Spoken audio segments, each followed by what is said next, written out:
सव्वाशेर news चॅनलला पाहण्यासाठी आजच सबस्क्राइब करा व बेल आयकॉन दाबायला विसरू नका। नवीन नवीन व्हिडिओ पाहण्यासाठी आजच आमच्या चॅनलला फॉलो करा। तसेच शेवगाव शहरात दिनांक 21 तारखेला वृक्षारोपण केलेल्या झाडांची अत्यंत दयनीय अवस्था समोर आली असून अनेक ठिकाणी झाडांना वेळेवर पाणी न मिळाल्याने ती अक्षरशः जळत असल्याचे चित्र पाहायला मिळाले। याबाबत स्वाभिमानी शेतकरी संघटनेचे दत्ता फुंदे यांनी सोशल मीडियाच्या माध्यमातून आवाज उठवत प्रशासनाचे लक्ष वेधले होते। या गंभीर बाबीची दखल घेत डॉक्टर नीरज लांडे पाटील, अमोल माने, अभिजित आव्हाड आणि त्यांच्या सहकार्यांनी पुढाकार घेत स्वतःच्या खर्चाने पाण्याचे टँकर उपलब्ध करून वृक्षारोपण केलेल्या झाडांना पाणी दिले। त्यामुळे कोमेजलेल्या झाडांना नवसंजीवनी मिळाल्याने नागरिकांकडून त्यांच्या या कार्याचे कौतुक होत आहे।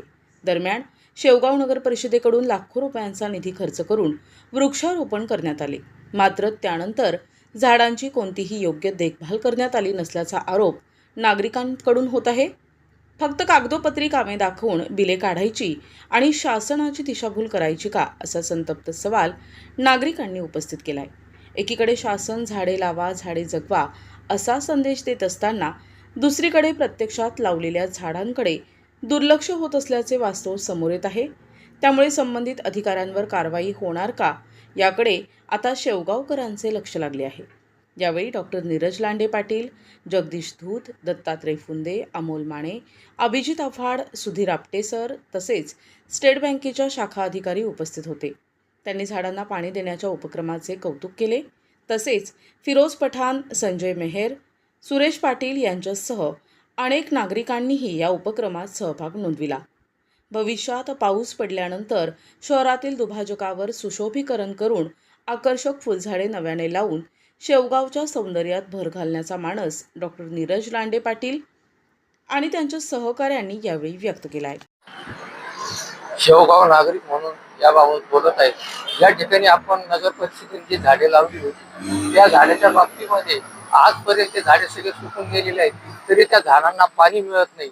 त्या पाण्याच्या बाबतीत आम्ही वेळोवेळी सरांनी, लांडे सरांनी यांनी, सर्व डॉक्टरनी यांनी प्रयत्न केलेत, फुंदे साहेबांनी प्रयत्न केलेत, पण तोपर्यंत त्यांचा काहीच उपयोग झाला नाही। पण ती झाडे सर्व जळत आली। नागरिक या नात्याने मी बोलत आहे का या झाडांना पाणी मिळलं पाहिजे, पण त्यांनी आज स्वतःच्या खर्चाने हे कामे सुरू केलेले आहेत।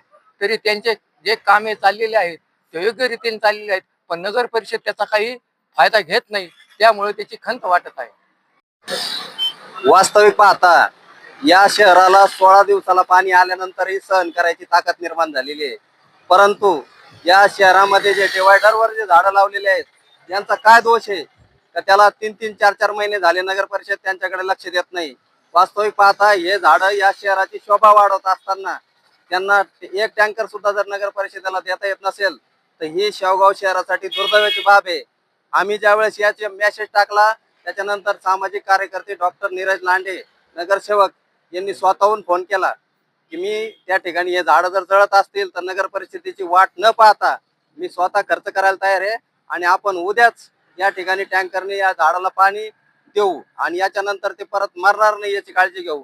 यानंतर ते आमच्यासोबत अमोल माने असतील, जगदीश धूत असतील, मेहर साहेब असतील आणि अभिजित आव्हाड असतील, यांनी सगळ्यांनी एकत्र येऊन या ठिकाणी आज टँकरने पाणी घातलेले आहे। याच्यातून नगर परिषदेने काहीतरी शिकवण घ्यावी की जे आपण लाखोनी खर्च त्या दुसऱ्या झाडांना करतो तर तो या शहरातील झाडांना सुद्धा करावा, अशी या भावना या शेवगाव शहराची आहे। तरी याच्यातून त्यांनी बोध घ्यावा आणि अजून हे झाडं कसे चांगले होतील याच्याकडे लक्ष द्यावा, याच्यासाठी ही औपचारिकता आम्ही या ठिकाणी केलेली आहे। पैठण रोड असू तुमचे गेवराई रोड असू तुमचे माळेवाडा रोड असू पैठण आपले निवासा रोड असू सगळीकडे वृक्षारोपण केलेलं आहे। कुठल्याही प्रकारच्या पाण्याचा विषय नाही। अधिकाऱ्यांना त्यांनी करण्यात आलं, तुम्हाला काही कल्पना आली का? वास्तविक पाहता ते झाडं लावले ते फक्त काळा बाजारासाठी लावले होते आणि पैसे खाण्यासाठी लावले होते। आज 40-45 लाखाचं बिल काढलेलं आहे, परंतु दुर्दैवाने ते सर्व झाडे जळत आहेत आणि त्याच्याकडे लक्ष नाही।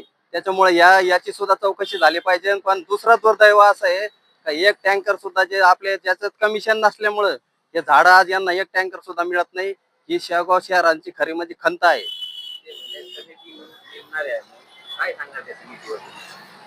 वास्तविक पाहता प्रत्यक्षात त्या झाडांची चौकशी केली पाहिजे, त्याचे बिल कशा कारणाने काढले हे पाहिले पाहिजे, त्यांना याला खरंच पाणी पुरवठा केला का नाही हे सुद्धा त्या ठिकाणी पाहून त्याच्यावर कारवाई झाली पाहिजे अशी या नागरिकांची मागणी आहे.